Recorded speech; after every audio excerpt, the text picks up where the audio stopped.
One of the most common question I get, people asking me, Vishwas, how to find my passion. I had gone bankrupt. I didn't even have a single penny in my account. I didn't know what to do next. My world had come to an end that day. Practically come to an end. Love plus hurt equals to amazing things. Go ahead and follow this 3-step process.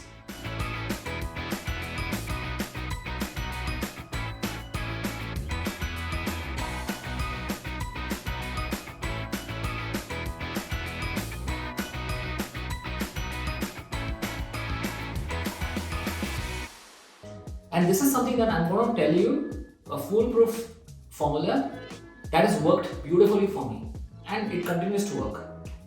Step number 1, be shameless and experiment. You must be wondering what am I telling you guys, but you gotta be bindas and then you have to experiment no matter what. No matter what the world is gonna tell you or the people around you are gonna tell you, be it your family, your friends, your girlfriend, boyfriend, wife, husband, your parents, or your children, or whatever it is, even in your office, it doesn't matter. You have to basically be shameless, be thick skinned, and you have to experiment. One of the most common question I get from everybody, most of the people on Instagram, LinkedIn, YouTube, anywhere, people are asking me, Vishwas, how to find my passion. Okay, I tell people these days that passion is overrated. Forget about passion.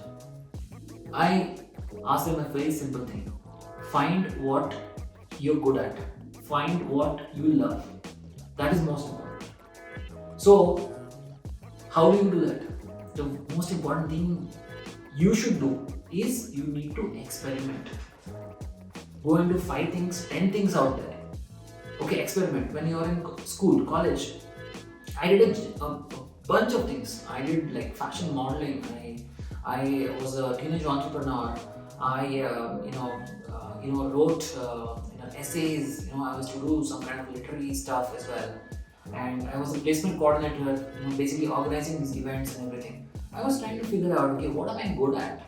Okay. So much so my dad used to call me like Arambashur. So basically somebody who just starts a lot of these things and never completes them. I used to feel even sad. I used to feel bad even when my dad is telling me those things. But he was right.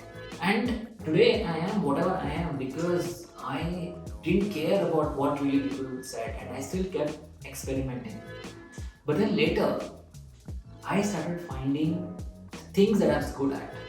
I found out one, I was good at entrepreneurship. I had a knack to basically identify opportunities and convert them into reality. And number 2, I accidentally fell in love with writing also. That's how I became like an author. I could never do that. Wouldn't have ever done it. Except for the fact that I experimented. In spite of all the odds, I had gone bankrupt.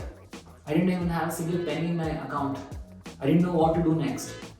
I still remember, in spite of all of that, I just wanted to write a story of basically somebody who's in my position and just quits everything and goes on this journey across India. And one day I started writing, and one day Sonia, my wife, she comes and she sees my manuscript, and then she looks at me and she's like, "This is horrible. This is like, it's practically really bad. You are good at many things, but writing is not your cup of tea. You should just stop writing." You will not believe. I felt so bad. My world had come to an end that day. Practically come to an end. And I was thinking, I'm never gonna write again. So I stopped writing. I stopped writing and never went back to writing. So 1 week, 2 weeks, 3 weeks. And this book is calling me back. Complete the book, complete the book, complete the book. It's this kind of a pull. So I started thinking, kind of, one of the other strengths that I have is that I introspect at every juncture of my life. I have an ability to reflect internally and externally both. So I reflected internally. I kind of introspected, and I was thinking, why am I feeling bad? Somebody is telling me that you're not good at writing. Why am I feeling bad? That's when another incident came into my mind. So this was one of the wedding ceremonies. It was my sister-in-law's wedding, and then people told me that I have to give a dance performance. So I started thinking, okay, so I'll give a dance performance. I said, okay, I'll give a dance performance. And people, kind of made me to practice and everything like that. So we practiced. And on the day of the ceremony, I gave a performance. After the ceremony, after the performance, everybody came to me. And then they told me, Vishwas, promise me one thing, you will never dance again. You will never dance again. And you know what I did? Basically, I laughed. I laughed so much because it was hilarious. Okay, the way I danced, the whole thing was just hilarious. And when I look back, when I think about it, when somebody tells me I suck at dancing, and I laugh. But when somebody tells me I suck at writing, my world comes to an end. Why is it? That is because I had fallen in love with writing.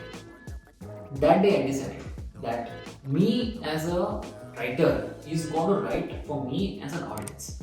And I'm not going to write to please anybody else. I'm going to do it because I want to do it. So now in the whole process of writing or finding your passion or what you're good at, right? This is what it is. You experimented and then you did a lot of these things. You did dancing. You sucked at it and then people laughed at it and then you also laughed at it. It was a joke and you carried on. But you fell in love with writing. Somebody told me that you are not good at it, but it hurt you. Number one indication when you get hurt, do an introspection ki why you're getting hurt. That may be because you're fallen in love with that particular aspect. It could be dancing, or in my case it was writing. Whatever it is. So this is a good formula. So I came up with the formula. Love plus hurt equals to amazing things. Okay, this is something that I came up with, and it just holds good even now. And so whenever there is, you feel that you're hurt because of something, introspect and maybe you fall in love with something. So number one step in the process was that you need to experiment. But by the end of this experimentation, so you want to find out what you love and what you're good at. That is important. See, somebody tells you that you basically are good at something, and then you yourself know that this is a skill that I really excel. So that is something that you need to pursue. So number 2 is you need to become good at something. The step number 2 is to become good at something. Number 1 is to experiment and find what you love and good at. And the step number 2 is to make sure that you convert that good to great. Good to great is the second step. When you identify what you are good at, you have to focus on how you need to become better or great. And you need to set small milestones for yourself, continuously evaluate yourself, keep getting better. It should be like a continuous feedback loop. Like every day you need to get better and better. Every day you need to practice. If it could be like a side gig also. It could be need not be your main gig, right? It could be like your side gig, your part-time job, or your passion that you're following in your free time.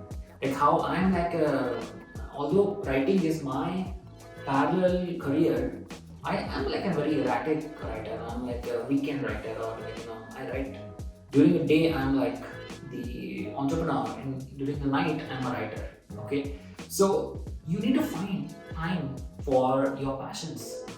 That is important. All right. Step number 2 is that, and step number 3 is basically that whole thing converts into like your passion, and that passion has to start making money. That's what I always believe in. If your passion does not make money, then there is a problem.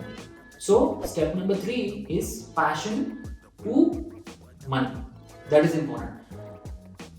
I'm being very practical here. A lot of people might advise you, tell you that okay, it's important that you need to follow your passion. It's money is a secondary thing, But I beg to differ. There are some things definitely you do just for yourself, and then you're like trying to do it just not because of any financial gain, which is okay, which is perfectly fine. Like, for example, that now I write my books, but I'm not doing it for any financial gain. I'm doing it just for myself because I love to do it. But that has given me immense reach in the market. That has made me a better person in terms of how I express myself, how I tell my stories. And in my career as an entrepreneur, that comes very much handy. Okay? So, because of that, I am able to indirectly monetize my passion as an, like a writer into my business career, into my entrepreneurial career. Okay, and today I'm able to do these podcasts and all the other things that I'm trying to do right now. Also, like an influencer, only because I'm an author and I'm able to tell stories that people are able to listen and then take meaningful outcomes out of it and implement it in their lives. All this comes because of my passion to be a storyteller. Okay, so directly or indirectly, your passion has to yield results. That is something that is important. So the step 3 process is something that you need to focus on basically making your passion yield a lot of results. This passion could be anything. Your software engineering, it could be AI that you want to do. It could be some kind of blockchain thing that you want to create, or it could be like some organic food that you want to create, or some pet product that you want to create for the pets, or it could be a satellite that you want to launch. It could be music that you want to pursue in your career. It could be you want to be like an actor in the OTT series, right? Or whatever it is. So, but it's very, very important that you do this 3-step process. One, you experiment. You really be shameless. You experiment and you find what you are good at. Number 2, basically you are trying to go from good to great. So you're trying to like work continuously to be able to be damn good at what you love. Okay, that is important. Number 3, you are trying to convert your passion into money and a meaningful career as well for you. Either it is a primary career or it is a parallel career, but you are trying to do it. And remember that rich dad, poor dad kind of a thing. What it tells you that the more sources of income you have, the better it is for you. So the passions that you have got could create this multiple sources of income for you. That is going to strengthen you as a personality, as somebody who is going to be a hero of your life, and you're going to control your future, your destiny. A person who has got multiple sources of income, multiple sources of social security, always comes up in life, always is a hero of their own lives. So that is something that you need to understand, and this is a very, very practical take of how I have done it. Okay, I don't know how other people have done it, but I know how I have done it. So this is how I have done it, and I continue to do. I do a lot of experiments and I fail a lot. I'm not afraid of failure. Okay, and one of the key things that happened to me is I failed very early in my career, and then because I failed early in my career, that kind of gave me this immunity to fear of failure. I think I'm really lucky in that aspect. But fail fast approach is very important. Fail like 100 times, it doesn't matter. That gives you a way to succeed massively. So do not be afraid of failure. Go ahead and follow this 3-step process to be the hero of your story. And do not forget to write to me. I'm on all the social media platforms, Instagram, LinkedIn, Twitter, YouTube, all the podcasts as well. Write to me, tell me how you are able to convert your life into something meaningful, how you are able to find your passion. If you need any help in pursuing your passion, you need any help in identifying your passion, write to me, and I'm going to do my best in answering those questions in the podcasts that are happening.